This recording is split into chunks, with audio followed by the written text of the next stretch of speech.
శాంతి. ఈరోజు మురళిలో బాబా పిల్లలకు సేవ పట్ల చాలా ఉత్సాహాన్ని కలిగించారు. చాలా పెద్ద సృష్టి చక్రం యొక్క చిత్రాన్ని తయారు చేయాలి అని, దాని ముళ్ళును రేడియంతో తయారు చేయండి అని, ఎంతోమంది ఆత్మలకు మీరు జ్ఞానదానాన్ని ఇవ్వాలి.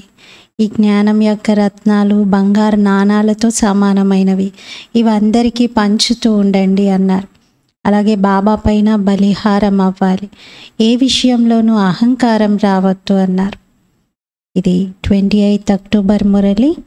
मीठे बच्चे, बेहद सर्विस के लिए तुम्हारी बुद्धि चलनी चाहिए।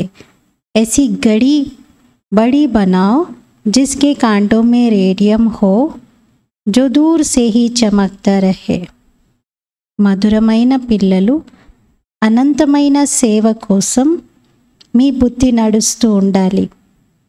ఎంత పెద్ద గడియారమును తయారు చేయాలంటే దాని ముళ్ళు రేడియంతో తయారు చేయబడి దూరము నుండి ప్రకాశిస్తూ ఉండాలి. మధురమైన పిల్లలు, అనంతమైన సేవ కొరకు మీ బుద్ధిని నడిపించాలి. చాలా పెద్ద గడియారమును తయారు చేసి అందులో ముళ్ళు రేడియంతో ఉంచండి. అప్పుడు దూరం నుండి అది ప్రకాశిస్తూ ఉంటుంది, ఎంతోమంది ఆత్మలను ఆకర్షిస్తుంది. అలా సృష్టి చక్రం యొక్క పరిచయం అందరికీ ఇవ్వగలుగుతాము అని బాబా చెప్తున్నారు. ప్రశ్న, सर्विस की वृद्धि के लिए कौन सी युक्ति रचनी चाहिए? సేవ వృద్ధి కోసం ఎటువంటి యుక్తిని రచించాలి? సేవను పెంచాలి అంటే, సర్వీస్ వృద్ధి జరగాలి అంటే యుక్తి ఏం రచించాలి? జవాబు, जो जो महारथी होशियार बच्चे हैं उनको अपने पास बुलाना चाहिए. ఎవరెవరైతే మహారథి చురుకైన పిల్లలు ఉన్నారో వారిని మీ వద్దకు ఆహ్వానించాలి. మహారథి బచ్చే చక్కర్ లగాతే రహే తో సర్వీస్ వృద్ధి కో పాతి రహేగి. మహారథి పిల్లలు చక్కర్ కొడుతూ ఉంటే, పరిభ్రమణ చేస్తూ ఉంటే సేవ వృద్ధి పొందుతూ ఉంటుంది. इसमें ऐसे नहीं समझना चाहिए कि हमारा मान कम हो जाएगा. ఇందులో ఎప్పుడు కూడా వాళ్ళని వీళ్ళని పిలిస్తే నా గౌరవం తగ్గిపోతుందేమో అని అనుకోకూడదు. బచ్చోं को कभी भी देह अभिमान में नहीं आना चाहिए. పిల్లలు ఎప్పుడూ దేహ అభిమానంలోకి రాకూడదు. మహారథిयों का बहुत बहुत रिकॉर्ड रखना चाहिए. మహారథుల పట్ల మీకు చాలా చాలా గౌరవము ఉండాలి. ఎవరైతే మహారథి పిల్లలు ఉంటారో వారిని మీ దగ్గరికి ఇన్వైట్ చేయండి. అప్పుడు అలా మహారథులు వస్తున్నారు అని తెలిసి ఎంతోమంది సేవకు వస్తారు కదా, అలా నెమ్మది నెమ్మదిగా వారిపైన ప్రభావం పడి వృద్ధి జరుగుతుంది. ఎవరినైనా ఇన్వైట్ చేయడం వలన నా గౌరవం తగ్గిపోతుందేమో అని అనుకోకండి. పిల్లలు, మీరు దేహాభిమానంలోకి రాకూడదు. మహారథుల పట్ల చాలా గౌరవము ఉంచాలి. గీత్, ఏ వక్త్ జా రహా హై.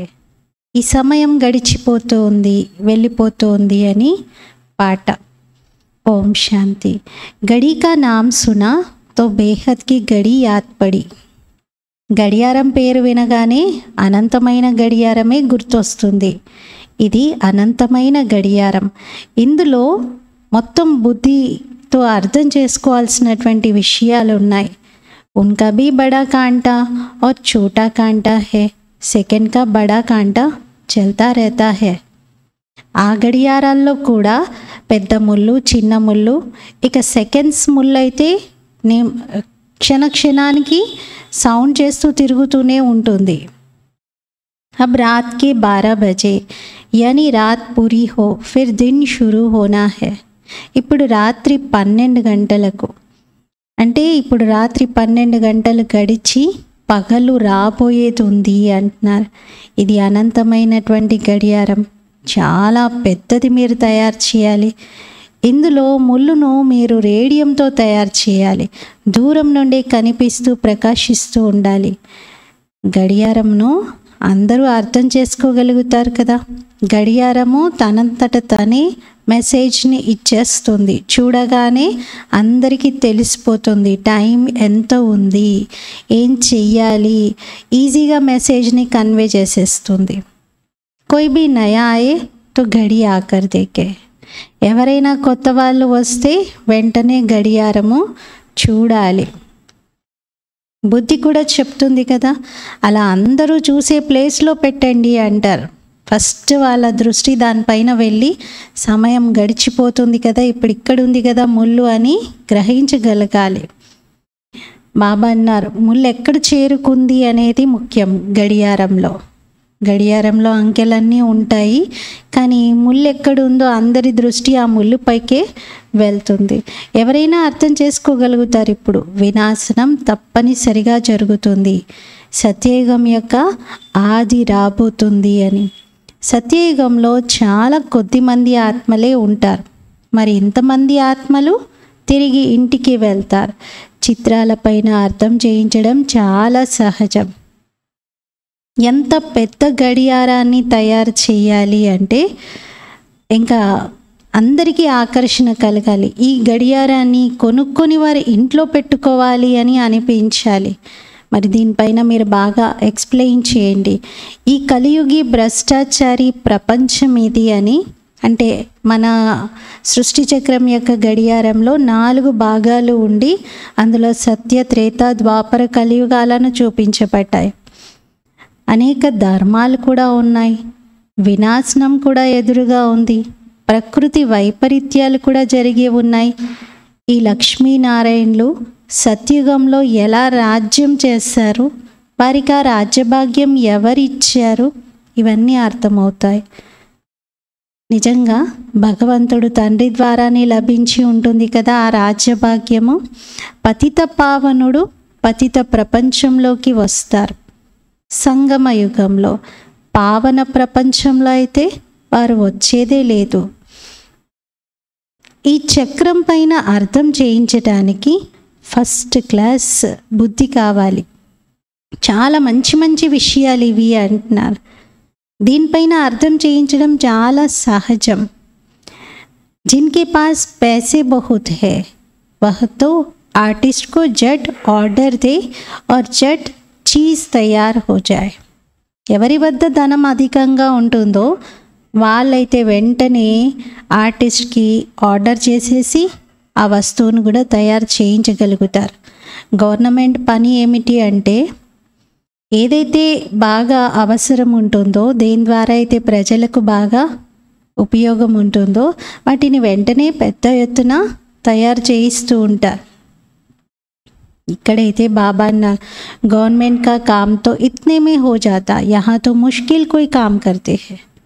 గవర్నమెంట్ పని చిటికలో జరిగిపోతుంది, కానీ ఇక్కడ అతి కష్టంగా చేస్తారు అంటున్నారు. ఎవరైనా మంచి ఆర్టిస్ట్ చిత్రాన్ని తయారు చేయిస్తే అది చాలా అందంగా శోభనీయంగా ఉంటుంది. ఈ రోజుల్లో ఆర్ట్కి చాలా గౌరవం ఉంది. డ్యాన్స్ ఆర్ట్ని ఎంతగా చూపిస్తూ ఉంటారు అనుకుంటారు. పహలే ఐసే డాన్స్ హోతే తే. ఇంతకుముందు పూర్వకాలంలో ఇటువంటి కళలు, ఇటువంటి నృత్యం ఉండేది అని భావిస్తారు, కానీ వాస్తవంగా అలాంటిది ఏమీ లేదు. ఇక్కడ బేహద్దులో బాబా పెద్ద గడియారాన్ని వెంటనే తయారు చేయించాలి అని చెప్తున్నారు. మంచి రీతిగా దీనిపైన అందరికీ ఎక్స్ప్లెనేషన్ ఇవ్వగలుగుతాం. కలర్ కూడా ఎంత బాగుండాలి అంటే అది అట్రాక్టివ్గా మెరుస్తూ ఉండాలి. పతిత పావనుడు అని మనుష్యులెవరిని అనలేము. మనుష్యులు కూడా పతితంగానే ఉన్నారు. అందుకే కదా పతిత పావన రండి అని పిలుస్తున్నది. పావన ప్రపంచమని స్వర్గాన్ని అంటారు. मनुष्य तो नहीं समझते कि श्री कृष्ण ही श्याम है, फिर सुंदर बनता है, इसीलिए नाम पड़ा है श्याम सुंदर. మనుషులకు అసలు శ్యామసుందరుడు అంటున్నారు, కానీ ఎవరిని అంటున్నారో తెలియట్లేదు. శ్రీకృష్ణుడే శ్యామ్గా, మళ్ళీ శ్రీకృష్ణుడే సుందరంగా అవుతారు. వేరు సమయాల్లోని స్థితులు అవి. సత్యయుగంలో సుందరంగా, కలియుగంలో శ్యామ్గా అవుతాడు. మనకు కూడా ఇంతకుముందు ఈ విషయాల నాలెడ్జ్ లేదు. ఇప్పుడు బుద్ధిలో అంతా ఈ జ్ఞానం ఉంది. మరి కామచీత పైన కూర్చోవడంతో ఆత్మ నల్లగా మారిపోయింది, అనగా ఆత్మ పతితంగా మారింది. ఇవి స్పష్టంగా రాయాలి అంటున్నారు. వారసత్వం ఇచ్చేది పరంపిత పరమాత్ముడు, శాపం ఇచ్చేదేమో రావణుడు. పంచవికారాలు. మనుష్యుల బుద్ధి రఘుపతి రాఘవ రాజారాం అంటూ త్రేతాయుగ రాముని వైపే వెళ్తుంది. కానీ ఇక్కడ పతిత పావన అనే మహిమ పరంపిత పరమాత్మునికి వర్తించేది. వారి అందరినీ పావనంగా చేస్తారు. యస బుద్ధి చలాకర్ చిత్ర బనానా చాహియే. ఈ అన్ని విషయాల వైపు బుద్ధిని నడిపిస్తూ చిత్రాలు బాగా తయారు చేయాలి. ఎందుకంటే ఈ రోజుల్లో స్వయాన్ని భగవంతునిగా భావించుకుంటున్నారు. ఇలా ఎంతోమంది నేనే భగవంతుణ్ణి, అందరిలో భగవంతుడు ఉన్నాడు అని భావిస్తారు. కానీ మీకైతే తెలుసు కదా, భగవంతుడు ఒక్కరే. వారు సృష్టి మొత్తానికి ఒక్కరే. ఇంతమందిలో ఇంతమందిగా ఉండడు. బాకీ హమ్ సబ్ ఆత్మాయే పరం ధామ్ సే పరమాత్మ కే సాత్ జాకర్ రహేంగే. కానీ మనమందరం ఆత్మలము పరంధామంలో పరమాత్ముని తోడుగా వెళ్ళి ఉంటాం. ఆ సమయంలో బాబా కూడా బ్రహ్మాండానికి యజమానిగా, మనం పిల్లలం కూడా బ్రహ్మాండానికి యజమానిగా ఉంటాం. మరి బాబా అంటారు, మీరు మొత్తం విశ్వానికి యజమానిగా అవుతారు. నేను మిమ్మల్ని విశ్వానికి కూడా యజమానిగా తయారు చేస్తాను.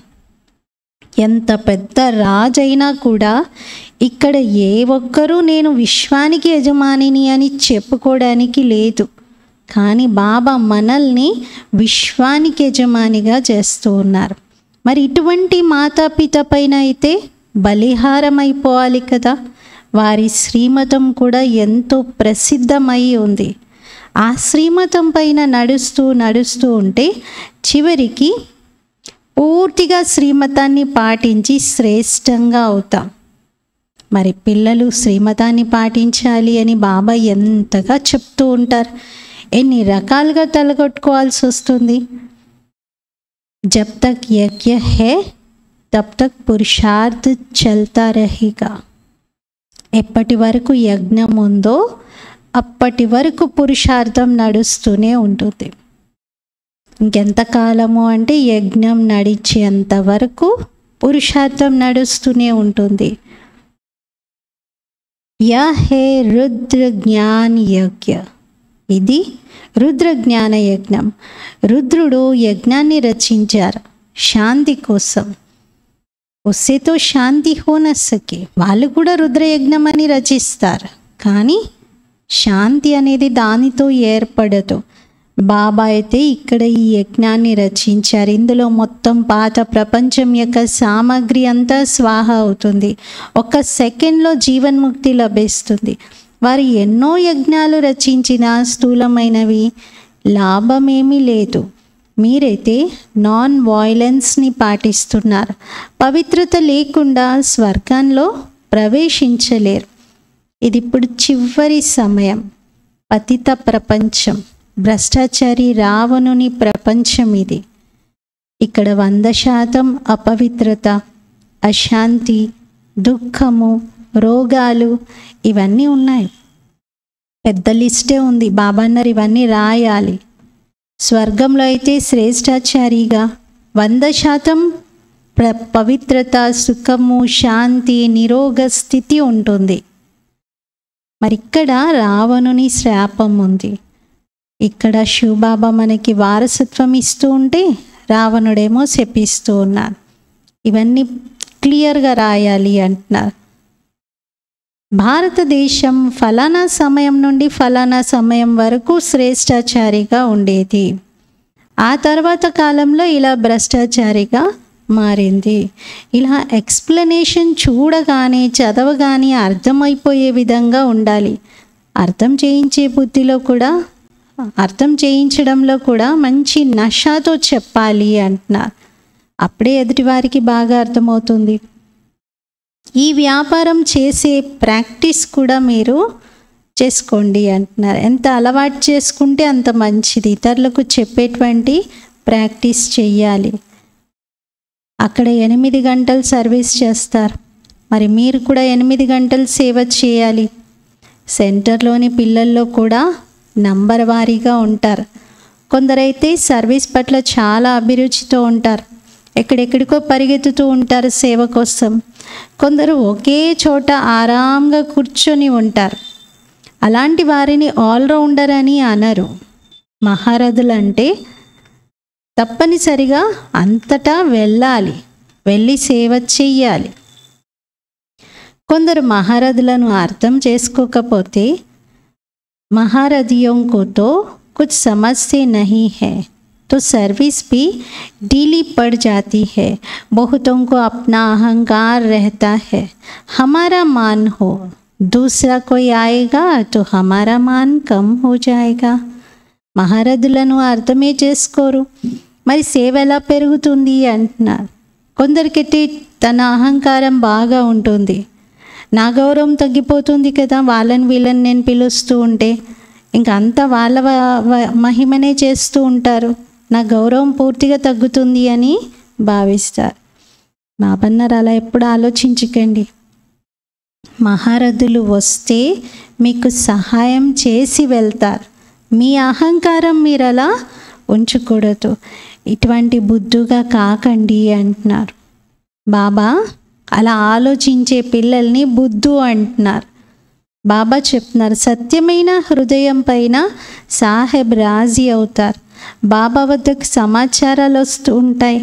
బాబా ప్రతి ఒక్కరి నాడిని అర్థం చేసుకుంటారు. బ్రహ్మ బాబాకైతే చాలా అనుభవం ఉంది. మళ్ళీ బాబా చక్రం యొక్క చిత్రం పైన చెప్తున్నారు, ఎక్స్ప్లెనేషన్ చాలా బాగుంటుంది ఇది అని. ఈ ఎక్స్ప్లెనేషన్ మీరు సేవలో విహంగ మార్గంలో ముందుకు తీసుకెళ్తుంది అంటున్నారు. చాలా బాగా ఈ చిత్రంను ఉపయోగిస్తూ సేవ చేయొచ్చు అంటున్నారు. ఇప్పటికైతే సేవ ఎలా ఉంది అంటే చీమ నడక నడుస్తుంది అంటున్నారు. పిల్లల్లో దేహాభిమానం బాగా కనబడుతుంది, అందుకే బుద్ధి నడిపించట్లేదు. ఇప్పుడు మీరు విహంగ మార్గం యొక్క సేవ చెయ్యాలి. ఆకాశ మార్గం నుండి వెళ్తే ఎంత వేగంగా చేరుకుంటారో అలాగే ఎలాంటి ప్లాన్స్ చెయ్యాలి అంటే సేవలో ఫాస్ట్గా ఎంతోమందికి రీచ్ అవ్వాలి మనం చెప్పేటువంటి విషయాలు. అలా ఆలోచించండి అంటున్నారు. సర్వీసేబుల్ పిల్లల బుద్ధి అయితే బాగా నడుస్తూ ఉంటుంది, ఏమేం చేస్తే బాగుంటుంది అని. చిత్రాలపైన అర్థం చేయించడం చాలా సహజం. ఇప్పుడు కలియుగం ఉంది, సత్యుగ స్థాపన జరుగుతుంది. బాబా అందరినీ తిరిగి తీసుకెళ్తున్నారు. వహా హే సుఖ్ యహా హే దుఃఖ్ సబ్ పతిత్ హే. ఇక్కడంతా దుఃఖమే ఉంది, అందరూ పతితంగా ఉన్నారు. పతిత మనుషులు ఎవ్వరికీ ముక్తి జీవన్ముక్తిని ఇవ్వలేరు. ఇక్కడ భక్తి మార్గం ఉంది. మొత్తం భక్తి మార్గం యొక్క కార్య వ్యవహారం నేర్పించేవారు ఎంతోమంది ఉన్నారు. గురువులు అన్ని భక్తి మార్గం యొక్క కార్య వ్యవహారాలే నేర్పిస్తారు. జ్ఞాన మార్గంలో గురువులు ఎవరూ లేరు. జ్ఞాన మార్గంలో సద్గురు పరమాత్మ ఒక్కరే. ఇక్కడ ఎంత శ్రమ చేయవలసి వస్తుంది. భారతదేశాన్ని స్వర్గంగా తయారు చేసేటువంటి ఇంద్రజాలం యొక్క ఆట ఇది. అందుకే బాబాను ఇంద్రజాలికుడు అని అంటారు. శ్రీకృష్ణుని ఇంద్రజాలికుడని అన్నారు. శ్రీకృష్ణుని కూడా శ్యామ్ నుండి సుందర్గా తయారు చేసిన వారు బాబాయే. ఇవన్నీ అర్థం చేయించడానికి చాలా నష ఉండాలి. బాహర్ మే జానా చాహియే, గరీబ్ హీ అచ్చా ఉఠాతే హే.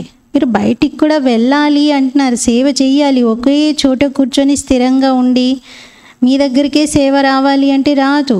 మీరు అంతటికి వెళ్ళండి అంటున్నారు. పేదవాళ్ళైతే చాలా బాగా జ్ఞానాన్ని అర్థం చేసుకుంటారు. షావుకార్ల మీద కొంచెం హోప్స్ తక్కువే అంటున్నారు. 100 గరీబ్ తో 1-2 షావుకార్. 100 మంది పేదవాళ్ళు ఉంటే 1-2 షావుకార్లు ఉంటారు. 5-6 సాధారణమైన వారు వస్తారు. ऐसे ही काम चलता है. ఇలాగే పని నడుస్తుంది అంటున్నారు. దానికి ఇతని దర్కార్ నహీ రేతి. గవర్నమెంట్ని దేకో, కిత్నా బారూద్ బనాయా హై. ధనం యొక్క అవసరం అంతగా ఉండదు అంటున్నారు. చూడండి, గవర్నమెంట్ ఎన్ని రకాల క్రాకర్స్, ఎన్ని రకాల బాంబులను తయారు చేసి పెట్టింది. దోనో సమస్య హే వినాశ్ హో జాయేగా. దీంతో ఇరువ పక్కల ఉన్న వారికి అర్థమైపోతుంది దీంతో వినాశనమే జరుగుతుంది అని. ఇన్ని ఆయుధాలను తయారు చేసి, బాంబ్స్ని తయారు చేసి ఇంట్లో పెట్టుకుంటే ఎలా ఉంటుంది? వినాశనం తప్పదు.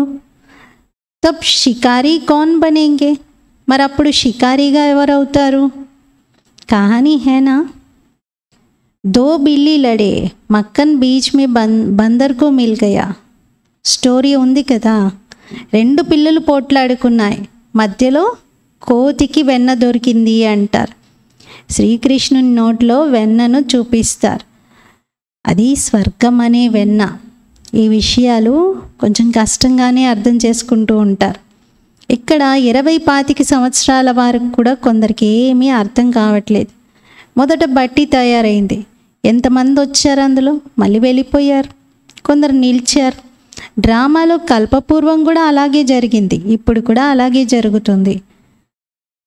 చిత్రాలు ఎంత పెద్దవి తయారు చేస్తే ఈజీగా ఎక్స్ప్లెయిన్ చేయగలుగుతాము అంటున్నారు. లక్ష్మీనారాయణల చిత్రం కూడా తప్పనిసరిగా ఉండాలి. వృక్షంతో తెలిసిపోతుంది భక్తి మార్గం ఎప్పటి నుండి మొదలైంది అనేది. బ్రహ్మ రాత్రి 2 యుగాలు, బ్రహ్మ పగలు 2 యుగాలు. మనుషులకు అర్థం కావట్లేదు. అందుకే బ్రహ్మను సూక్ష్మవతనంలో మాత్రమే చూపిస్తారు. కానీ ప్రజాపిత బ్రహ్మ ఇక్కడ సాకార మనుష్యలోకంలో కావాలి కదా. ఇదంతా గుహ్యమైన రహస్యం. శాస్త్రాల్లో కూడా ఇవి లేవు. మనుషులన్నీ ఉల్టా చిత్రాలను చూశారు, ఉల్టా జ్ఞానమే విన్నారు. బ్రహ్మకి కూడా ఎన్ని భుజాలను చూపిస్తారు. శాస్త్రాలు మొదలైనవన్నీ కూడా భక్తి మార్గం యొక్క టూల్స్. ఇవి భక్తి మార్గం యొక్క సామాగ్రి. ఇవి ఎప్పటి నుండి మొదలయ్యాయి ఇది ఎవరికీ తెలియదు. మనుషులు భక్తి చేస్తూనే ఉన్నారు కానీ అర్థం చేసుకోవటం లేదు. భక్తి చేయకపోతే భగవంతుడు లభించుడు అని అంటారు. కానీ పూర్తి దుర్గతి జరిగిన తర్వాత భగవంతుడు సద్గతినివ్వడానికి తప్పనిసరిగా వస్తారు. ఈ లెక్క కథలన్నీ మీకే తెలుసు అంటున్నారు. అర్థకల్పం నుండి భక్తి చేస్తూ ఉన్నారు. బాబా చెప్తారు, ఈ వేదాలు, ఉపనిషత్తులు, యజ్ఞము, తపస్సు ఇవన్నీ కూడా భక్తి మార్గమే. ఇవన్నీ పూర్తవుతున్నాయి. ఇప్పుడు ఆత్మ నల్లగా అయిపోయింది, మళ్ళీ బాబా తెల్లగా చేయడానికి రావాల్సి వచ్చింది. బాబా అంటారు, నేను కల్పకల్పం సంగం యుగంలోనే వస్తాను, అంతేకాని యుగ యుగంలో రాను. మీరేమో కచ్చ అవతారం, మత్స్య అవతారం, పరశురామ అవతారం అని ఎన్నో చూపించారు. ఇవన్నీ భగవంతుని అవతారాలు అంటారు. సరే, అవే అవతారాలు అని చెప్పి ఊరుకున్నా బాగుండేది. కానీ రాయిలో, రప్పలో, నీలో, నాలో అంతటా ఉన్నాడు భగవంతుడు అంటారు. ఇన్ని రూపాల్లో ఇన్ని స్థానాల్లో ఎలా ఉంటాను అంటున్నారు పాప. మనుషులు ఎంత తెలివి తక్కువగా అయిపోయారు. బాబా వచ్చి ఇప్పుడు తెలివైన వారిగా, వివేకవంతులుగా చేస్తూ ఉన్నారు. మహిమ అంతా కూడా ఒక్క పరంపిత పరమాత్ముడిదే. వారే జ్ఞానసాగరుడు, పవిత్రతా సాగరుడు. శ్రీకృష్ణుని మహిమ అంటూ ఏమీ లేదు. పరమాత్ముడిదే మొదటి నంబర్ 1 మహిమ. శ్రీకృష్ణుని యొక్క భక్తి ఆ తర్వాత చేస్తారు, అంతే. ద్వాపర యుగం నుండి చేస్తారు. అప్పుడు ఇంకా సర్వవ్యాపి అనడం మొదలవుతుంది. ఎంతగా కృష్ణుడి పైన ఆకర్షణ ఉంటుంది. उनसे निकाल कर फिर बाप का परिचय देते हैं. सब आत्माएं भाई भाई है, सब फादर थोड़े ही हो सकते हैं. బాబా అన్నారు, ఇంకా ఎవరి పట్ల అయితే బాగా ఆకర్షణ కలిగి అప్పటి వరకు కృష్ణ అని శ్రీకృష్ణుని వైపు బుద్ధిని పెట్టారో, మళ్ళీ బుద్ధిని బాబా వైపు డైవర్ట్ చేసి మనమందరం ఆత్మలం, సోదరులము, పరమాత్మే మన తండ్రి, ఇవన్నీ చెప్పడం, మళ్ళీ గుర్తు చేయించడం, దీంట్లో చాలా శ్రమ ఉంది. గాడ్ ఫాదర్ని పిల్లలందరూ జ్ఞాపకం చేస్తున్నారు. మరి ఇవన్నీ అర్థం చేయించడానికి మంచి చురుకైన బుద్ధి ఉండాలి అంటున్నారు. బేహద్ బుద్ధి కలిగిన పిల్లలు కావాలి. పిల్లల బుద్ధి ఇప్పటికి మాత్రం హద్దులోనే చిక్కుకుపోయి ఉంది. ఏక్ జగహ హీ బైఠ్ జాతే హై, ఒకే చోట అలా కూర్చుంటున్నారు. బిజినెస్ మ్యాన్ జో హోతే హై వह బड़ी बड़ी బ్రాంచెస్ खोलते हैं. బిజినెస్ మ్యాన్ ఎవరైతే ఉంటారో వాళ్ళు పెద్ద పెద్ద బ్రాంచెస్ని తెరుస్తూ ఉంటారు. ఎంత సెంటర్స్ని తెరుస్తారో అంతగా బాబా మీరు మంచి మేనేజర్ అని అంటారు. మరి మొత్తం అంతా కూడా సెంటర్ పైన ఆధారం ఉంది. యహ హై అవినాశీ జ్ఞాన్ రత్నోం కి దుకాన్, ఇది అవినాశీ జ్ఞాన రత్నాల దుకాణము, జ్ఞాన సాగరుని దుకాణము. పాయింట్స్ అయితే బాబా చాలా వినిపిస్తూ ఉన్నారు. ధారణ చెయ్యాలి, ఎక్స్ప్లెయిన్ చెయ్యాలి. సభా మే చిత్ర రకే హో జో సబ్ దేకే, సభలో చిత్రం పెట్టి ఉండాలి, అందరూ అప్పుడు చూస్తారు. గడియారం యొక్క చిత్రం కూడా చాలా బాగుంది. ఈ చక్రాన్ని తెలుసుకోవడంతో మీరు చక్రవర్తిగా అవుతారు, స్వదర్శన చక్రధారిగా అవ్వాలి. గడియారంపై అర్థం చేయించడం చాలా సహజం. ఎంతమంది పాత పిల్లలు ఉన్నారు కానీ యోగ్యంగానే కావట్లేదు.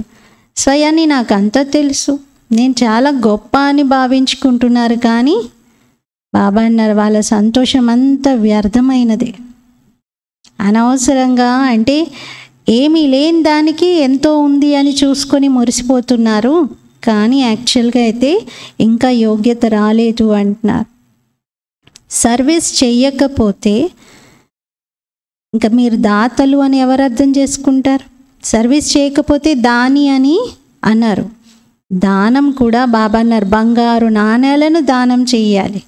అంటే జ్ఞానరత్నాలే బంగారు నాణేలు లాంటివి, ఇవేమీ అలాంటివి కాదు కదా జ్ఞానరత్నాలు. మరి దేని దానం చేయాలి? బంగారు నాణాలా లేకపోతే కాగితపు నోట్లు పైసలా అంటున్నారు బాబా. చిత్ర అందంకి ఆగే ఆయన హే, ఈ చిత్రాలు అనేవి గుడ్డివారి ముందు దర్పణం లాంటివి అంటున్నారు. ఆయన మే అప్నా ముఖ్ దేఖేంగే, దర్పణంలో తన ముఖాన్ని చూసుకుంటారు కదా. పెహ్లే బందర్ కి షకల్ థీ, అభి మందిర్ కి షకల్ బన్ రహీ హై. ఇంతకుముందు మీ రూపం మీరు చూసుకుంటే ఎలా అనిపించేది? కోతిలాగా ఉన్నాం కదా, అన్ని వికారాలు ఉన్నాయి కదా మనలో అని అనిపించేది. ఇప్పుడు మాత్రం నేను దేవతా ధర్మమాత్మను, నేను దేవకులం ఆత్మను, నేను దేవతగా కాబోతున్నాను అని దైవీ లక్షణాలు కనబడుతున్నాయి. మందిరంలో ఉండే యోగ్యంగా అయ్యే పురుషార్థం చెయ్యాలి. ఇది పతిత ప్రపంచం, అదేమో పావన ప్రపంచం. శివబాబా స్థాపిస్తున్నారు. శ్రీమతం పైన నడవకపోతే బుద్ధిలో ధారణ జరగదు. బాబా అంటారు ప్రతిరోజు మీకు నేను గూహ్యాతి గూహ్యమైన విషయాలు వినిపిస్తూ ఉన్నాను. దీంతో తప్పనిసరిగా జ్ఞానం యొక్క వృద్ధి జరుగుతూ ఉంటుంది. కొందరు పిల్లలు ప్రశ్నిస్తూ ఉంటారు, బాబా సత్యుగంలో 8 తరాలు ఏంటివి చెప్పండి అని. ఈ లెక్కతో ఇన్ని తరాలు ఉండాలి కదా. బాబా అంటారు మీరు ముందుగా ఈ విషయాలన్నిటి వెంట ఎందుకు పడుతున్నారు? మీరు ముందు యోగ్యంగా కండి అంటారు. ముందైతే 2 తండ్రుల యొక్క పరిచయం ఇవ్వండి, తండ్రి మరియు తండ్రి ఇచ్చే వారసత్వాన్ని జ్ఞాపకం చేయండి.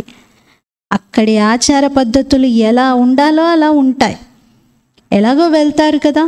ముందు నుండి 8 తరాలేంటి, ఎవరెవరు ఉంటారు, వీటన్నిటి ఆలోచనలకు బదులుగా ముందు యోగ్యతని సంపాదించాలి. మంచి రీతిగా పిల్లలు పురుషార్థం చెయ్యాలి. అక్కడ పిల్లలు ఎలా జన్మ తీసుకోవాలో అలా జన్మ తీసుకుంటారు. దాంతో మీకేమీ సంబంధం లేదు. వికారాల విషయమైతే అక్కడ ఉండనే ఉండదు. దాని గురించి ఎందుకు ఆలోచిస్తున్నారు, అసలు అలాంటి మాటలు ఎందుకు వస్తున్నాయి అని అంటున్నారు బాబా. ఈ చిత్రాలు మీరు ఎవరికైనా కానుకగా ఇస్తే కూడా చాలా బాగుంటుంది. ఇది గాడ్ ఫాదర్లీ గిఫ్ట్. ऐसी गॉड फादरली गिफ्ट कौन नहीं ले जाएंगे. మరి ఈశ్వరీయ కానుకని ఇస్తే ఎవరైనా ఈజీగా తీసుకుంటారు, చాలా మంచిగా హృదయపూర్వకంగా తీసుకుంటారు. వద్దననే వాళ్ళే ఉండరు. క్రిస్టియన్స్ మరియు వేరే ఇతర మతాల వారు వారి లిటరేచర్ మొదలైనవి పంచుతూ ఉంటారు కదా. కానీ వేరే మతాల వాళ్ళవి, సపోజ్ క్రిస్టియన్స్ ఉన్నారనుకోండి, వేరే ఇంకెవరిది కూడా వాళ్ళు తీసుకోరు, అస్సలు టచ్ కూడా చేయరు. వాళ్ళ ధర్మం నశానే వాళ్ళకు ఉంటుంది. బాబా అన్నారు, మీదైతే దేవీ దేవతా ధర్మం, మీది ఆది సనాతన దేవీ దేవతా ధర్మం, మీకు ఇంకా చాలా ఉన్నతమైన నశ ఉండాలి. కానీ వాళ్ళు ఏమనుకుంటారంటే, మాకు ఈ క్రిస్టియన్ల నుండి చాలా డబ్బులు లభిస్తున్నాయి అని భావిస్తారు. కానీ ఇక్కడైతే ఇది జ్ఞానం యొక్క విషయాలు. మనకెక్కడో ఏదో దేశం నుండి ఎక్కడి నుండో డబ్బులు రావడం అలాంటిది లేదు. మనం ఇక్కడ సత్యమైనటువంటి జ్ఞానం వింటున్నాం. ఈ జ్ఞానం విన్నవారు బాబా నుండి వారసత్వాన్ని పొందుతారు. अच्छा, मीठे मीठे सिकिलते बच्चों प्रति मात पिता बाप दादा का याद प्यार और गुड मॉर्निंग. रूहानी बाप की रूहानी बच्चों को नमस्ते. हम रूहानी बच्चों की रूहानी बाप दादा को याद प्यार गुड मॉर्निंग और नमस्ते. मेरा बाबा मीठा बाबा प्यारा बाबा शुक्रिया बाबा. ధారణ కోసం ముఖ్య సారం. ఫస్ట్ పాయింట్, విశ్వానికి యజమానిగా అయ్యేందుకు మాతాపిత హృదయంపై బలిహారం అవ్వాలి. విశ్వానికి యజమానిగా అవ్వడానికి మాతాపిత పైన హృదయపూర్వకంగా బలిహారం అవ్వాలి. వారి శ్రీమతం పైన మంచి రీతిగా నడిచి శ్రేష్టంగా అవ్వాలి. సెకండ్ పాయింట్, తన హృదయాన్ని సదా సత్యంగా ఉంచుకోవాలి, అహంకారంలోకి రావద్దు. బంగారు నాణాల దానం చేయాలి. జ్ఞానదానం చేయడంతో మహారథిగా అవుతారు. అంటే జ్ఞానదానం చేసి మహారథిగా అవ్వాలి.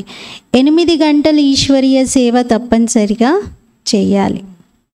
బాబా ఫస్ట్ పాయింట్లో బలిహారం అవ్వండి బాబా పైన హార్ట్ఫుల్గా అని చెప్తున్నారు. సెకండ్ పాయింట్లో మీరు దానం చేయాలి, మహారథులను పిలవండి, అహంకారంలోకి రావద్దు, మీరు కూడా జ్ఞానదానం చేసి మహారథిగా అవ్వండి అంటున్నారు. वरदान, सर्व प्राप्तियों की अनुभूति द्वारा माया को विदाई दे बधाई पाने वाले खुश नसीब आत्मा भव. सर्व प्राप्तुల అనుభూతి ద్వారా మాయకు వీడుకోలునిస్తూ శుభాకాంక్షలను పొందే అదృష్టవాన్ ఆత్మా భవ. సర్వప్రాప్తుల అనుభూతి ద్వారా మాయకు వీడుకోలునిస్తూ శుభాకాంక్షలను పొందేటువంటి అదృష్టవాన్ ఆత్మగా కండి. ఎవరి సాతిగా అంటే ఎవరి సహచరుడు స్వయం సర్వశక్తివంతుడైన బాబా ఉంటారో వారికి సదా సర్వప్రాప్తులు తోడుంటాయి. వారి ఎదుట ఎప్పుడూ ఏ రకమైన మాయ రాదు. ఎవరైతే ప్రాప్తుల అనుభూతిలో ఉంటూ మాయకు విడాకులిస్తారో లేదా మాయను వదిలించుకుంటారో వారు బాప్దాదా ద్వారా ప్రతి అడుగులో శుభాకాంక్షలను పొందుతూ ఉంటారు. మరి సదా ఇదే స్మృతిలో ఉండండి. స్వయం భగవంతుడు ఆత్మలైన మాకు శుభాకాంక్షలను ఇస్తున్నారు. ఎప్పుడు ఆలోచించనటువంటిది పొందుతున్నాం. బాబాను పొందాం, సర్వస్వం పొందాం. ఇంకా ఇలాంటి అదృష్టవాన్ ఆత్మగా అవ్వండి. అంటే నేనేం పొందాను, బాబా నాకు సాతిగా సహచరుడిగా ఉండడంతో నేనేం పొందాను, మాయను నేను ఎలా జయించాను అని ఆ నశలో ఉండాలి. ఈ విధంగా మనము అదృష్టవాన్ ఆత్మలం అనేది గుర్తుంచుకోవాలి. स्लोगन, स्वचिंतन और प्रभु चिंतन करो तो व्यर्थ चिंतन स्वतः समाप्त हो जाएगा. స్వచింతన మరియు ప్రభు చింతన చేయండి, అప్పుడు వ్యర్థ చింతన స్వతహాగా సమాప్తమవుతుంది. స్వచింతన మరియు ప్రభు చింతన చేయండి, అప్పుడు వ్యర్థ చింతన స్వతహాగా సమాప్తమవుతుంది. ఈరోజు స్వమానము నేను అదృష్టవాన్ ఆత్మను. ఓం శాంతి.